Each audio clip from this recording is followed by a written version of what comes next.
आज हम डिस्कस करेंगे एक ऐसे इशू को जिसके बारे में लोग सही से जानते तो हैं पर सही से समझना नहीं चाहते। वक्फ। ये सिर्फ एक रिलीजियस या कम्युनिटी का मैटर नहीं है, बल्कि लैंड, लॉ और पॉलिटिक्स से डीपली कनेक्टेड है। वक्फ बेसिकली एक इस्लामिक ट्रस्ट सिस्टम है, लेकिन आजकल वक्फ से जुड़े डिस्प्यूट, इलीगल ऑक्यूपेशन और लैंड क्लेम्स काफ़ी ज़्यादा आ रहे हैं। किसी बिल्डर का प्रोजेक्ट रुक गया या किसी हिंदू की ज़मीन वक्फ डिक्लेयर कर दी गई बिना किसी नोटिस के। इस इशू ने लीगल एक्सपर्ट, प्रॉपर्टी ऑनर्स और आम आदमी सबको कंफ्यूज तो कर रखा है, साथ के साथ सोचने पे भी मजबूर किया हुआ है। तो क्या है वक्फ, कैसे काम करता है और किस बेसिस पे किसी लैंड को वक्फ डिक्लेयर किया जा सकता है, और क्या ये सिस्टम ट्रांसपेरेंट है, इस पे बात करते हैं। तो आइए समझते हैं इसको आसान भाषा में।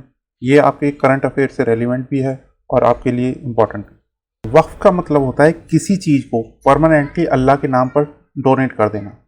मोस्टली लोग लैंड या प्रॉपर्टी को वक्फ करते हैं, उसे बेचा नहीं जा सकता, बस उसे यूज़ कर सकते हैं चैरिटी पर्पस के लिए। वक्फ का कॉन्सेप्ट इस्लाम से आया, पैगंबर मोहम्मद के टाइम से ये चालू है।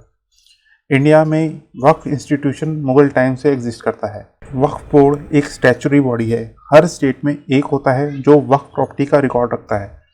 वक्फ का यूज़ मस्जिद चलाने के लिए, मदरसा चलाने के लिए, ऑर्फनेज हाउस और सोशल वेलफेयर के काम करने के लिए होते हैं। वक्फ प्रॉपर्टी को बेचा नहीं जा सकता, सिर्फ लीज पे दिया जा सकता है, वो भी बोर्ड के अप्रूवल से। वक्फ एक्ट 1995 के तहत इस सिस्टम का रेगुलेशन होता है और सेंट्रल वक्फ काउंसिल भी होती है। ये council ministry of minority affairs के अंडर आती है। टोटल वक्फ प्रॉपर्टी इंडिया में 6 लाख हेक्टेयर से ज़्यादा है। इसका इकोनॉमिक पोटेंशियल ह्यूज है, लेकिन ग्राउंड पे गवर्नेंस और ट्रांसपेरेंसी में काफ़ी दिक्कतें हैं। कुछ लोग इस सिस्टम के नाम पर इलीगल बेनिफिट भी ले लेते हैं। कई बिल्डर्स कंप्लेंट करते हैं, अप्रूवल मिलने के बाद भी वक्फ बोर्ड नोटिस भेज देता है। कई जगह तो गवर्नमेंट हॉस्पिटल और स्कूल की लैंड पर भी वक्फ क्लेम हुआ है।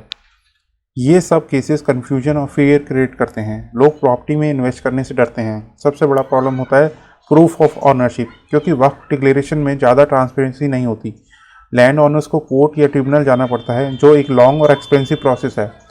ट्रिब्यूनल काफ़ी टाइम तक वैकेंट रहते हैं और पब्लिक के पास कोई स्पीडी रेमेडी नहीं होता। इसलिए ये इशू सिर्फ माइनॉरिटी वर्सेस मेजॉरिटी नहीं, सिटीजन वर्सेस सिस्टम बन चुका है। कॉमन पीपल के राइट्स कॉम्प्रोमाइज़ होते हैं बिना किसी गलती के, और ये सिस्टम इंडिया में इवॉल्व कैसे हुआ, आइए इसको जानते हैं। वक्फ का कॉन्सेप्ट पहली बार इंडिया में आया मुगल पीरियड के दौरान। मुगल रूलर्स ने कई लैंड और प्रॉपर्टीज़ को रिलीजियस ट्रस्ट के लिए डेडिकेट किया। उस वक्त वक्फ का मकसद था मस्जिद, मदरसा और पब्लिक वर्क को फंड प्रोवाइड करना। ब्रिटिशर्स ने भी वक्फ सिस्टम को लीगली रिकग्नाइज किया, क्योंकि उन्हें पीस मेंटेन करना था। 1900s में वक्फ डिस्प्यूट बढ़ने लगे, इसलिए वक्फ एक्ट 1923 आया और बाद में उसमें कई अमेंडमेंट्स हुए। इंडिपेंडेंट इंडिया में 1954 में पहला सेंट्रल वक्फ लॉ पास हुआ। फिर 1995 में वक्फ एक्ट को रिवाइज करके एक स्ट्रॉन्गर फ्रेमवर्क बनाया गया। स्टेट वक्फ बोर्ड बनाया गया और उनके पास लैंड मैनेज करने की पावर दी गई। लेकिन प्रॉब्लम ये थी कि कई लैंड रिकॉर्ड्स पुराने थे, हैंड रिटन थे और अनवेरीफाइड। कई जगह लैंड का ऑनरशिप अनक्लियर था, लेकिन वक्फ का रिकॉर्ड में वो इंक्लूडेड थे। मॉडर्न लैंड रजिस्ट्री और वक्फ रिकॉर्ड कभी मैच ही नहीं किए गए। इस वजह से आज भी वक्फ क्लेम के बेस वीक हैं, लेकिन चैलेंज करना मुश्किल है। कुछ पॉलिटिकल पार्टीज़ ने वक्फ सिस्टम का मिसयूज़ किया, सिर्फ और सिर्फ वोट बैंक के लिए। पेपर पे तो वक्फ का सिस्टम वेलफेयर के लिए बनाया गया, लेकिन ग्राउंड लेवल पर बहुत सारी प्रॉब्लम है। सबसे पहला मिसयूज़, इलीगल ऑक्यूपेशन। कई वक्फ प्रॉपर्टी या तो पॉलिटिकल पावर या माफिया कंट्रोल के अंडर आती हैं।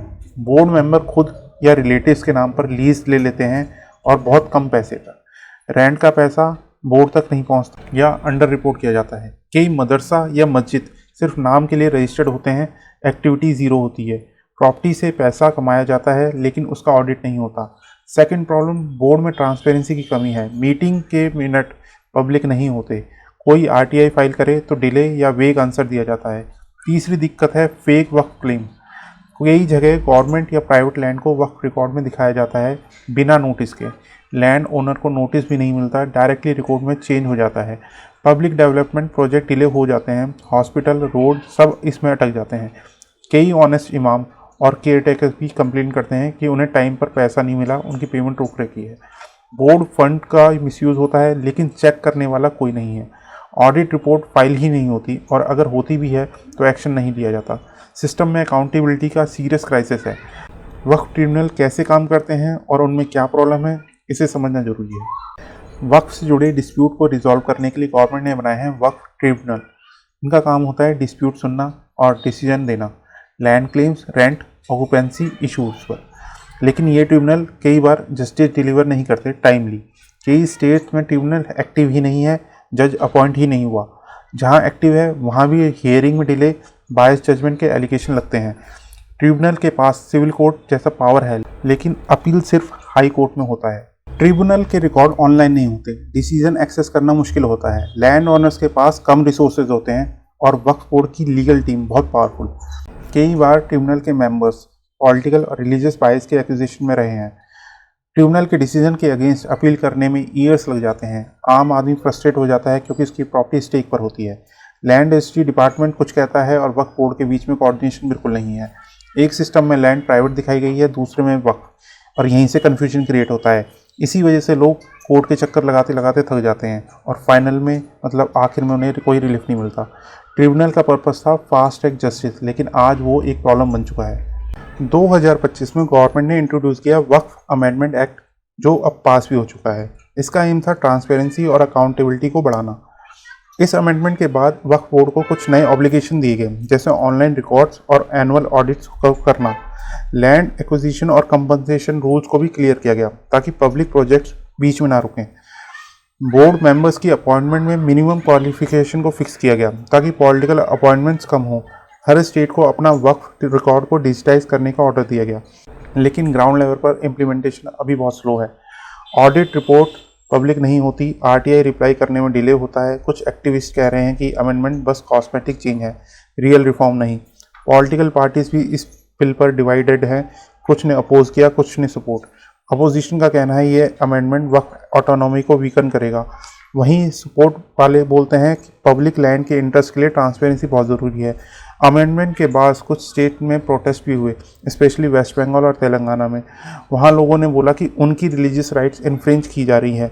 गवर्नमेंट ने क्लैरिफाई किया ये लॉ रिलीजन के अगेंस्ट नहीं है, बल्कि मिसयूज़ के अगेंस्ट है। लॉ का इम्प्लीमेंटेशन और लोगों का ट्रस्ट रीबिल्ड करना सरकार के लिए एक बड़ा चैलेंज है। 2025 में वक्फ एक्ट के अमेंडमेंट के अगेंस्ट सबसे ज़्यादा प्रोटेस्ट देखा गया वेस्ट बंगाल में। कोलकाता, हावड़ा, मुर्शिदाबाद और मालदा जैसे इलाकों में लार्ज स्केल रैली निकली और प्रोटेस्ट चालू हुए, जिसमें मुस्लिम ऑर्गेनाइजेशन ने बहुत बढ़ चढ़ कर पार्टिसिपेट किया। उनका कहना था गवर्नमेंट उनकी रिलीजियस प्रॉपर्टी को टारगेट कर रही है। कुछ फ्रिंज ग्रुप ने स्लोगन्स भी चलाए और कम्युनल टेंशन क्रिएट करने की कोशिश करी। पॉलिटिकल लीडर्स भी इस मुद्दे पर डिवाइड हो गए। टीएमसी ने प्रोटेस्टर को सपोर्ट किया, वहीं बीजेपी ने ये लॉ सिर्फ ट्रांसपेरेंसी के लिए है, किसी के फेथ के अगेंस्ट नहीं। सोशल मीडिया पर भी बहुत मिस इन्फॉर्मेशन चलाई जा रही हैं, जैसे कि मॉस्क विल बी डिमोलिश्ड या इस्लामिक लैंड स्नैच्ड। ये बातें बिना वेरीफाई किए वायरल हो गई और लोग इमोशनल हो गए। रियलिटी ये थी कि लॉ सिर्फ डिस्प्यूटेड लैंड और इलीगल ऑक्यूपेशन के अगेंस्ट था, लेकिन नैरेटिव कुछ और बन गया। लोगों ने इस इशू को कम्युनल बना दिया। ग्राउंड रिपोर्ट में पता चला कि कई प्रोटेस्टर को लॉ के एग्जैक्ट कंटेंट ही नहीं पता, सिर्फ स्लोगन और पॉलिटिकल स्पीचेस के बेसिस पे आंदोलन चालू हो गया। मीडिया का रोल भी मिक्स था, कुछ ने न्यूट्रल रिपोर्टिंग करी, कुछ ने सिर्फ टीआरपी के लिए। इस पूरे इशू में रियल डायलॉग और क्लैरिटी पूरी तरह से मिसिंग दिखाई दी।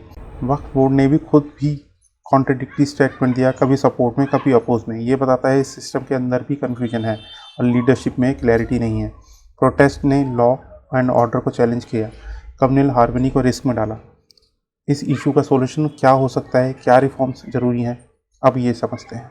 अब सवाल ये है, इस पूरे वक्फ इशू का सोल्यूशन क्या हो सकता है। सबसे पहले ज़रूरत है रिकॉर्ड ट्रांसपेरेंसी। हर वक्त प्रॉपर्टी का डिजिटल वेरीफाइबल रिकॉर्ड हो। इसके लिए जीपीएस मैपिंग भी की जा सकती है। लैंड रजिस्ट्री सिस्टम और वक्फ डेटाबेस में रियल टाइम सिंक हो ताकि डुप्लीकेशन ना हो। हर स्टेट में वक्फ ट्रिब्यूनल को फुली फंक्शनल बनाया जाए, जज, स्टाफ और फंडिंग के साथ। ट्रिब्यूनल की जजमेंट पब्लिक डोमेन में आए जिसे लोग वेरीफाई कर सकें। बोर्ड अपॉइंटमेंट में मेरिट बेस्ड सिलेक्शन होना चाहिए, ना पॉलिटिकल ना religious nomination. Annual audits mandatory होनी चाहिए, उनकी रिपोर्ट पब्लिक की जानी चाहिए। इलीगल एंक्रोचमेंट और फेक क्लेम्स पर स्ट्रिक्ट लीगल एक्शन होना चाहिए। जो जेन्युइन वक्फ प्रॉपर्टी हैं उनके प्रॉपर मेंटेनेंस और यूटिलाइजेशन होना चाहिए। मदरसा और मस्जिद में एजुकेशन और वेलफेयर जैसे काम होने चाहिए। ये सिर्फ लैंड ग्रेबिंग का सिस्टम नहीं होना चाहिए। कॉमन सिटीजन के लिए एक ग्रीवियंस पोर्टल हो जहां वो डिस्प्यूट रजिस्टर करा सके। आरटीआई का फुल कॉम्प्लायंस होना चाहिए। बोर्ड को लीगली बाउंड किया जाए टाइमली रिप्लाई देने के लिए। लोगों के बीच एजुकेशन कैंपेन हो ताकि मिस इन्फॉर्मेशन स्प्रेड ना हो। रिलीजियस और लीगल एक्सपर्ट मिलकर एक एडवाइजरी बॉडी बना सकते हैं। और सबसे ज़रूरी, पब्लिक इंटरेस्ट को प्रायोरिटी दी जाए, ना कि वोट बैंक पॉलिटिक्स। वक्फ सिस्टम का ओरिजिनल मकसद है वेलफेयर, नॉट पावर और लैंड कंट्रोल। वक्फ इशू सिर्फ एक लैंड डिस्प्यूट नहीं है, ये एक सिस्टम का रिफ्लेक्शन है जो अकाउंटेबिलिटी के बिना ग्रो हुआ। हमें ये समझना होगा कि जब भी रिलीजियस या इंस्टीट्यूशनल पावर अनचेक्ड होती हैं तो उसका मिसयूज़ होना तय है। वक्फ का ओरिजिनल कॉन्सेप्ट था एक नॉबल कॉज, जैसे कि पब्लिक वेलफेयर या एजुकेशन, लेकिन आज कई जगह ये ओपेक और पॉलिटिकली इन्फ्लुएंस स्ट्रक्चर बन गया है, जहां कॉमन लोगों की प्रॉपर्टी और राइट्स रिस्क में पड़ जाते हैं बिना उनकी गलती के। इस इशू ने हमें सिखाया कि लीगल क्लैरिटी, ट्रांसपेरेंसी और सिटीजन अवेयरनेस कितना ज़रूरी है। वक्फ रिफॉर्म्स के लिए सिर्फ लॉ बनाना काफ़ी नहीं है, इम्प्लीमेंटेशन और मॉनिटरिंग भी इक्वली इंपॉर्टेंट है। इंडिया का कॉन्स्टिट्यूशन सबको बराबर का अधिकार देता है और लैंड डिस्प्यूट उसका हिस्सा नहीं होना चाहिए। आज हम एक डिजिटल और नए भारत की तरफ बढ़ रहे हैं, तो पुराने सिस्टम को भी अपडेट करना होगा। वक्फ हो या किसी ट्रस्ट सिस्टम, अगर पब्लिकली अकाउंटेबिलिटी नहीं होगी तो करप्शन हमेशा रहेगा। ये टॉपिक हमें ये भी सिखाता है कि कम्युनल एंगल से हटकर लीगल और सिटीजन सेंट्रिक अप्रोच रखनी जरूरी है। मीडिया, पॉलिटिकल लीडर्स और इंस्टीट्यूशन सबको रिस्पॉन्सिबली एक्ट करना होगा। एजुकेशन और अवेयरनेस से ही लोग मिस इन्फॉर्मेशन से बच सकते हैं। वक्फ रिफॉर्म सिर्फ मुस्लिम कम्युनिटी का नहीं बल्कि नेशनल डेवलपमेंट का इशू है। अगर सही तरीके से हैंडल किया जाए तो ये सिस्टम एक स्ट्रॉन्ग वेलफेयर मॉडल बन सकता है। तो ये मुद्दा सिर्फ एक कंट्रोवर्सी नहीं, एक टर्निंग पॉइंट बन सकता है इंडिया के लीगल सिस्टम के लिए। आपका क्या विचार है, कमेंट में लिखिए।